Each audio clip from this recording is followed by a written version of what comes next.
पंजाब कांग्रेस का विवाद सुलझने का नाम नहीं ले रहा है। सिद्धू और मुख्यमंत्री चन्नी का वाद विवाद अब खुलकर सामने आने लगा है। वहीं पंजाब में अगले साल होने वाले विधानसभा चुनाव से पहले पूर्व मुख्यमंत्री कैप्टन अमरिंदर सिंह ने एक बार फिर धमाका कर दिया है।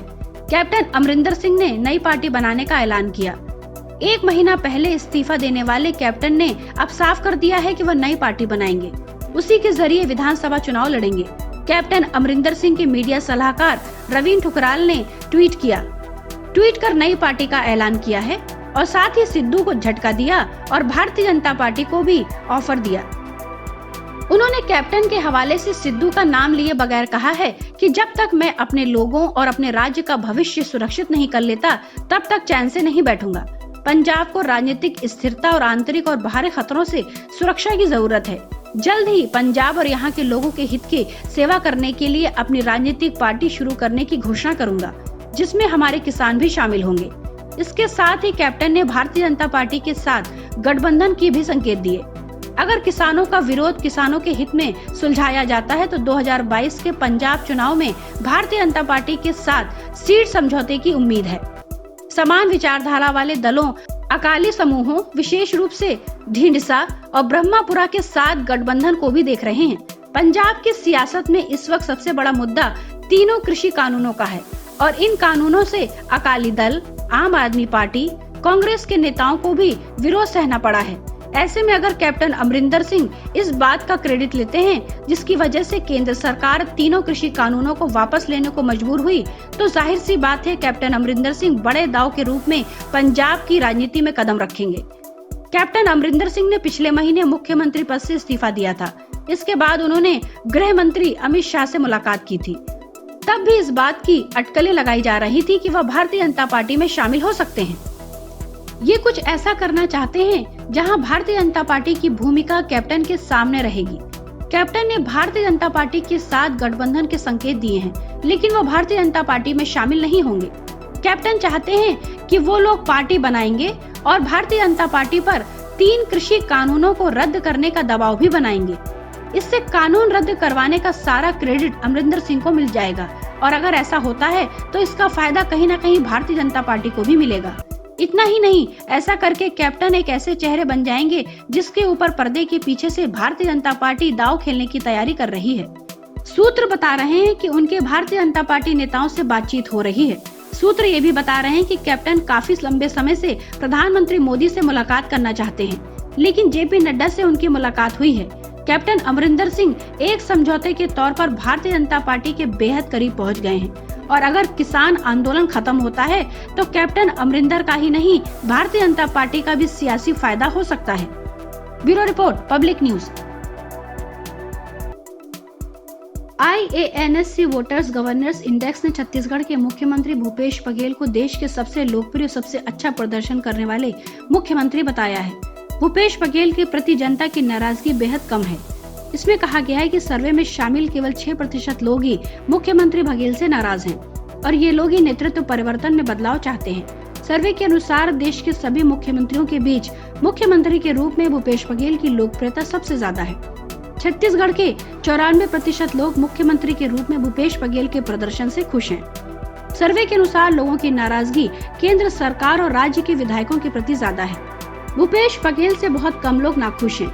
सर्वे में शामिल करीब 44.7% लोगों का कहना है कि उनकी नाराजगी केंद्र सरकार से है, जबकि 36.6% लोग राज्य सरकार से नाखुश हैं।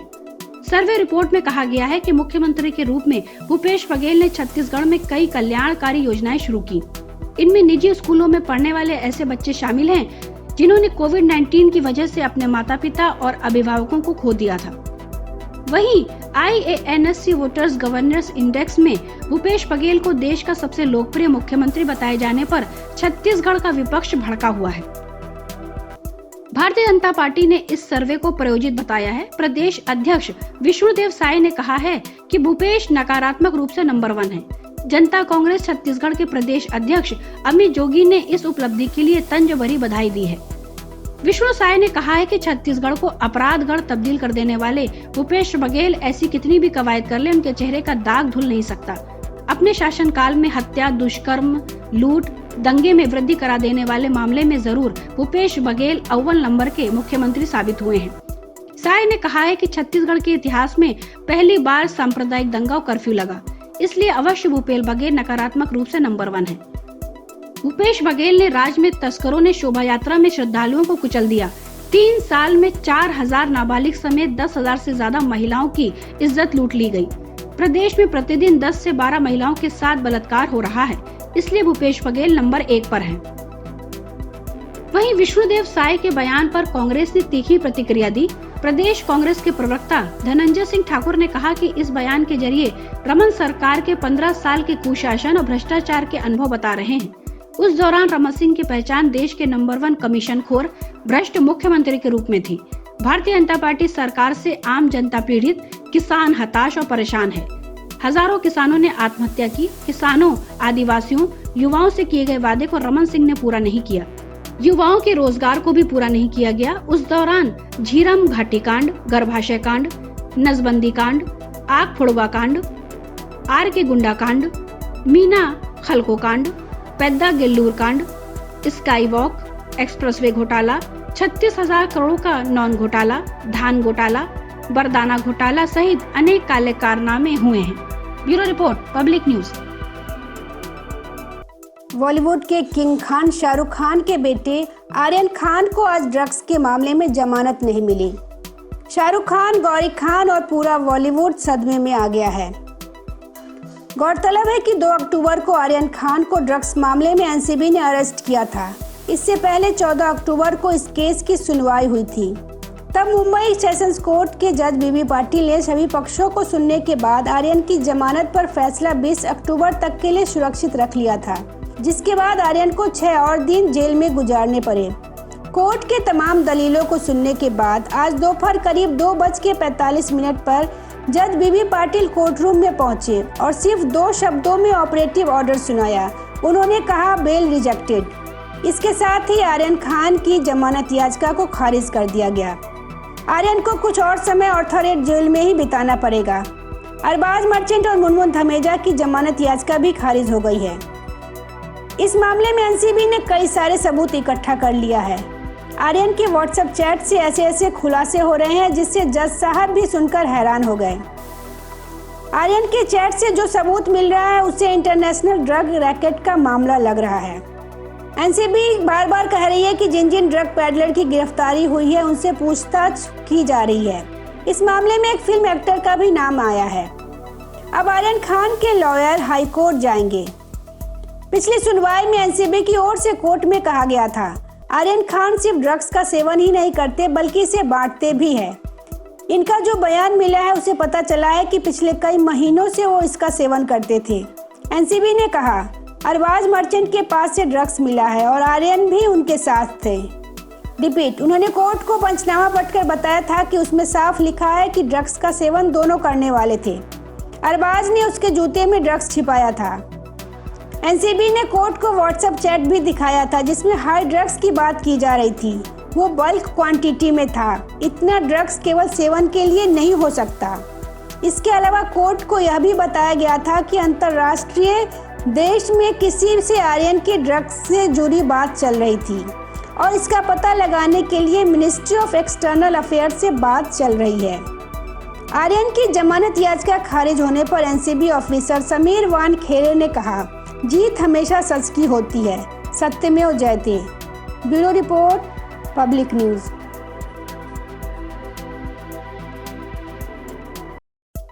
उत्तर प्रदेश में 2022 में होने वाले विधानसभा चुनाव के लिए प्रियंका गांधी ने बड़ी घोषणा की है। प्रियंका गांधी ने 40% टिकटें महिलाओं को देने का ऐलान किया है। ऐसा माना जा रहा है कि प्रियंका के इस ऐलान के पीछे एक राजनीति है, क्योंकि हकीकत तो यही है कि कांग्रेस को विधानसभा चुनाव के लिए उम्मीदवार नहीं मिल रहा है। कांग्रेस की इस कमजोरी को देखकर प्रियंका गांधी ने महिला कार्ड खेला है, ताकि महिलाओं के बीच कहने का यह मुद्दा मिल जाए कि हमने तो 40% टिकटें महिलाओं को दिया है। प्रियंका की इस घोषणा पर रायबरेली सीट से कांग्रेस की विधायक अदिति सिंह और बहुजन समाज पार्टी की मुखिया मायावती ने जोरदार पलटवार किया है। अदिति सिंह ने कहा कि 40% टिकटें महिलाओं को देंगी तो यह तो बहुत अच्छी बात है। इस बात से इनकार नहीं कर सकते हैं कि बहुत अच्छी पहल होगी, बशर्ते उनको फालतू की टिकट ना दे। अमूमन क्या होता है कि महिलाओं को ऐसी सीटों पर टिकटें देते हैं जो बहुत टिपिकल सीट होती है या वहां से जीतना बहुत ही मुश्किल होता है। उनको ऐसी सीट ना दे जो सुसाइड सीट होती है, जहां पर जीतना ही नहीं होता है, बलि का बकरा बनाकर भेज दिया जाता है। अदिति सिंह से जब सवाल पूछा गया कि क्या 2022 के विधानसभा चुनाव में वह प्रियंका गांधी के हाथ मजबूत करेंगी, इस पर रायबरेली से विधायक अदिति ने कहा कि वो पहले अपने हाथ खुद मजबूत कर ले, वो पहले खुद ही अपने हाथ को मजबूत करे। अपने नेताओं को इस तरह से ट्रीट करना है, किस तरीके से पार्टी में बनाए रखना है, सबसे पहले कांग्रेस पार्टी इस चीज पर थोड़ा मंथन करे। वहीं मायावती ने कांग्रेस की महिलाओं को 40% टिकट देने की घोषणा को कोरी चुनावी नाटकबाजी बताया है। मायावती ने कहा कि कांग्रेस जब सत्ता में होती है वो उनके अच्छे दिन होते हैं तो इनको दलित, पिछड़े, वो महिलाएं आदि याद नहीं आती। अब जब उनके बुरे दिन नहीं हट रहे हैं तो पंजाब में दलित की तरह उत्तर प्रदेश में इनको महिलाएं याद आई हैं। इन्हें 40% टिकट देने की घोषणा इनकी कोरी चुनावी नाटकबाजी है। मायावती ने कहा कि केंद्र में इनकी सरकार ने संसद व विधानसभाओं में महिलाओं को 33% आरक्षण देने का कानून क्यों नहीं बनाया। उन्होंने कहा कि कांग्रेस का स्वभाव है कहना कुछ वो करना कुछ। उन्होंने कहा कि यूपी में देश में महिलाओं की आधी आबादी है तथा इनका हित वो कल्याण ही नहीं बल्कि इनकी सुरक्षा, आदर, सम्मान के प्रति ठोस वो ईमानदार प्रयास की सतत प्रक्रिया, जिसके प्रति मजबूत इच्छा शक्ति जरूरी है, जो कांग्रेस व भाजपा आदि में देखने को नहीं मिलती है। गौरतलब है कि कांग्रेस महासचिव प्रियंका गांधी वाड्रा ने यूपी विधानसभा चुनाव में 40% टिकट महिलाओं को देने का ऐलान किया है। प्रियंका गांधी ने कहा है कि इसके लिए उन्होंने आवेदन पत्र मांगे हुए हैं। प्रियंका ने कहा कि उनका बस चलता तो वो 50% टिकट दे देती। यूपी में आरक्षण बढ़ेगा तो देश भी बढ़ेगा। उन्होंने कहा कि कांग्रेस का नारा है लड़की हूँ लड़ सकती हूँ। Bureau report, public news. Priyanka Gandhi के कैंप में भगदड़ मची हुई है। यूपी में कांग्रेस नेताओं का पार्टी छोड़ने का सिलसिला जारी है। कांग्रेस पार्टी में चल रही उथल पुथल अब भी थमने का नाम नहीं ले रही है। अब उत्तर प्रदेश में विधानसभा चुनाव से पहले कांग्रेस को एक और झटका लगा है। दरअसल उत्तर प्रदेश में कांग्रेस को बड़ा झटका देते हुए प्रदेश उपाध्यक्ष पंकज मलिक एवं उनके पिता हरेंद्र मलिक, जो पूर्व सांसद और प्रियंका गांधी वाड्रा की सलाहकार समिति के सदस्य हैं, उन्होंने भी पार्टी से इस्तीफा दे दिया है। पश्चिमी यूपी में पिता पुत्र की गिनती ताकतवर जाट नेताओं में होती है। हरेंद्र मलिक सांसद रह चुके हैं, जबकि उनके पुत्र पंकज 2 बार कांग्रेस से विधायक रहे हैं। कांग्रेस पार्टी से इस्तीफा देने के बाद हरेंद्र मलिक ने प्रियंका गांधी के करीबी लोगों पर पार्टी को हाईजैक करने का आरोप लगाया है। पंकज मलिक ललितेश पति त्रिपाठी के बाद पार्टी छोड़ने वाले दूसरे उपाध्यक्ष हैं। मुजफ्फरनगर में आयोजित एक प्रेस कॉन्फ्रेंस में कांग्रेस के वरिष्ठ नेता और पूर्व सांसद हरेंद्र मलिक ने भी पार्टी छोड़ने के अपने फैसले की घोषणा की। उन्होंने कहा है कि अभी तक किसी अन्य राजनीतिक दल में शामिल होने का फैसला नहीं किया है, लेकिन सूत्रों ने बताया है कि पिता पुत्र समाजवादी पार्टी की ओर बढ़ रहे हैं। हरेंद्र मलिक ने अपना इस्तीफा सोनिया गांधी को और पंकज ने यूपी कांग्रेस अध्यक्ष को भेज दिया है। हाल के दिनों में कई नेता पार्टी छोड़ चुके हैं। कहा जा रहा है कि प्रियंका की टीम के लोग के व्यवहार से कांग्रेस के कई नेता नाराज चल रहे हैं। इस बात की भी बड़ी चर्चा है कि सहारनपुर के रहने वाले कांग्रेस नेता इमरान मसूद भी पार्टी छोड़ सकते हैं। वे कई बार कह चुके हैं कि सिर्फ समाजवादी पार्टी ही यूपी में बीजेपी को हरा सकती है। यह बदलाव तब आया जब प्रियंका गांधी ने घोषणा की कि कांग्रेस आने वाले यूपी विधानसभा चुनाव में महिलाओं को 40% टिकट देगी। इसी के कुछ घंटे बाद हरेंद्र मलिक और उनके बेटे पंकज मलिक ने पार्टी छोड़ दी। Bureau report, public news. हाल ही में कांग्रेस का दामन थामने वाले कन्हैया कुमार बिहार दौरे पर आ रहे हैं। उनके साथ हार्दिक पटेल और जिग्नेश मेवानी भी बिहार दौरे पर आ रहे हैं। 22 अक्टूबर को तीनों नेता पटना पहुंचेंगे। इसके बाद तीनों नेता 3-3 दिन तारापुर और कुशेश्वर स्थान विधानसभा क्षेत्र में हो रहे उपचुनाव में पार्टी प्रत्याशी के पक्ष में चुनाव प्रचार करेंगे। बिहार कांग्रेस मीडिया विभाग के चेयरमैन राजेश राठौर ने यह जानकारी दी।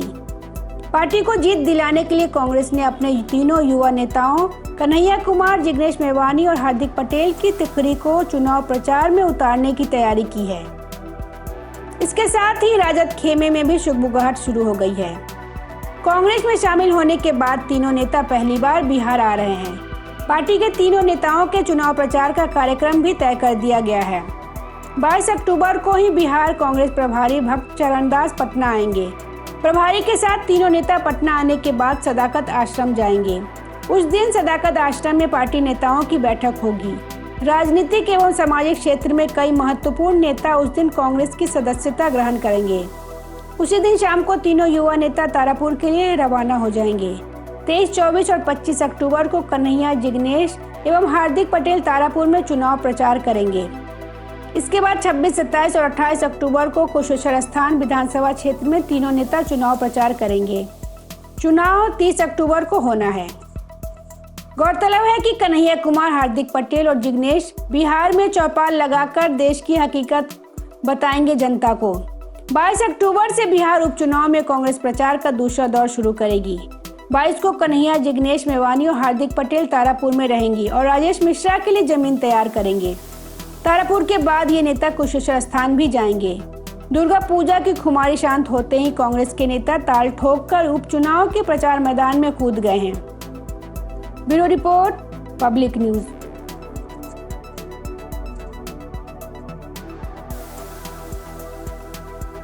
आगरा में सफाई कर्मचारी अरुण वाल्मीकि की मौत पर विपक्ष अब प्रदेश सरकार को घेरने की योजना बना रहा है।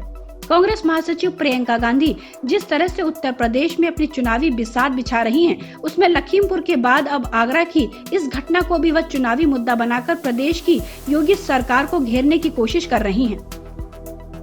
इसी रणनीति के तहत वाल्मीकि जयंती के मौके पर प्रियंका गांधी अरुण वाल्मीकि के परिवार से मिलने आगरा जाना चाहती थी, लेकिन उनको आगरा टोल पर ही रोककर पुलिस कस्टडी में ले लिया गया।